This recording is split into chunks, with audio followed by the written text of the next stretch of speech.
Est-ce que c'est grave de nier sa médiumnité? Voilà, alors bienvenue à vous tous et je vais vous répondre à votre question car vous aviez été pas mal nombreux à me l'avoir posée. Alors d'ailleurs, est-ce que c'est bien, à mon avis, personnellement, de nier sa médiumnité?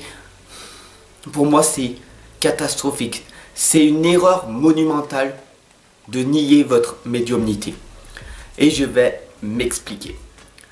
Parce que, en fait, de nier votre médiumnité, ça revient à votre rejet de soi. Vous vous rejetez vous-même. Parce que vous n'acceptez pas ce que vous êtes. Est-ce que tu as des énergies? Est-ce que tu ressens les énergies? Est-ce que tu as des pressentiments? Est-ce que, à certains moments, tu as des flashs? Est-ce que, certains moments, tu dis, waouh, je sais qu'il y a des choses. Alors, bien sûr, tu vas nier cette médiumnité. À moins que tu fasses partie d'une famille où on accepte que tu sois médium, qu'on accepte ce que tu es. Mais en règle générale, beaucoup de personnes vont nier cette médiumnité. Parce que la société dans laquelle nous vivons vont considérer les médiums comme des personnes folles, cinglées, beaucoup de personnes. Et sinon par waouh, c'est des personnes merveilleuses, pleines de lumière, de sagesse, etc. Donc il y a un déséquilibre. Il y a les deux.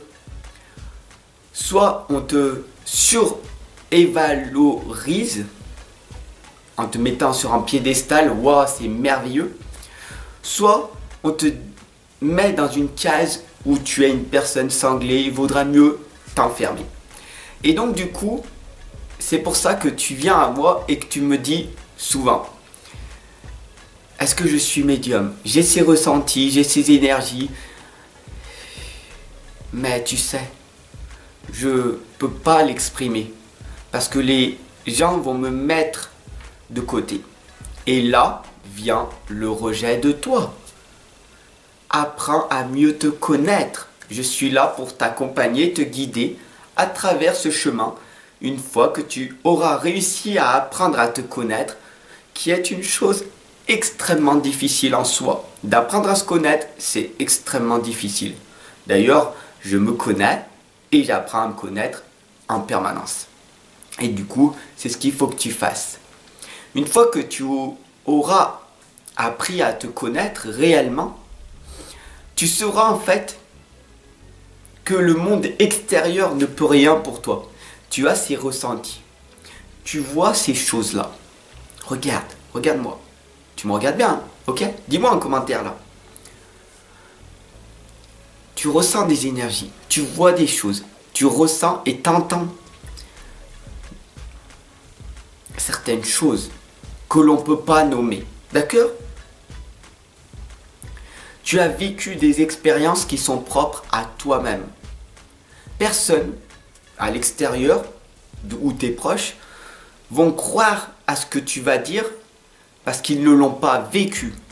D'accord? Ils ne l'ont pas vécu. Ils ne l'ont pas vécu. Toi, ces expériences, elles sont propres à toi. Alors bien sûr, tu as envie de les partager et je te comprends, j'ai fait l'erreur pas mal de fois. Au monde extérieur. Et donc du coup, on m'a catalogué. Tu es une personne cinglée, tu es une personne, wow, etc., etc. Mais le mieux, c'est d'apprendre à te connaître et de savoir qui tu es réellement. Du coup, tu fais des tests psychologiques, de développement personnel, etc. Et après, tu obtiens des résultats. Et là, c'est du concret. Et là, tu sais qui tu es réellement. Apprends à te connaître. Une fois que tu sais réellement qui tu es, pourquoi tu veux te rejeter? Pourquoi tu veux rejeter cette médiumnité qui est en toi, qui est là pour être partagé au monde extérieur. Tout simplement.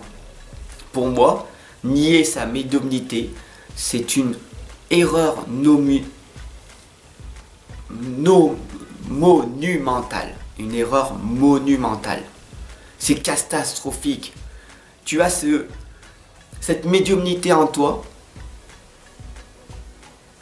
et tu as ce devoir, malgré toi, de le partager au monde extérieur. Alors oui, tu vas vivre dans la solitude, mais il va falloir apprendre à l'aimer, cette solitude, à être dans la solitude choisie et pas subie. Voilà, donc j'espère que cette vidéo, elle t'aura parlé, elle t'aura éclairé, t'aura permis de développer encore plus ta médiumnité. Si c'est ça, je te demande simplement de la partager. Et puis si tu aimes bien mes vidéos, mes guidances, abonne-toi et surtout partage-la. Sur ce, je te souhaite une excellente journée et je te retrouve de l'autre côté. Ciao.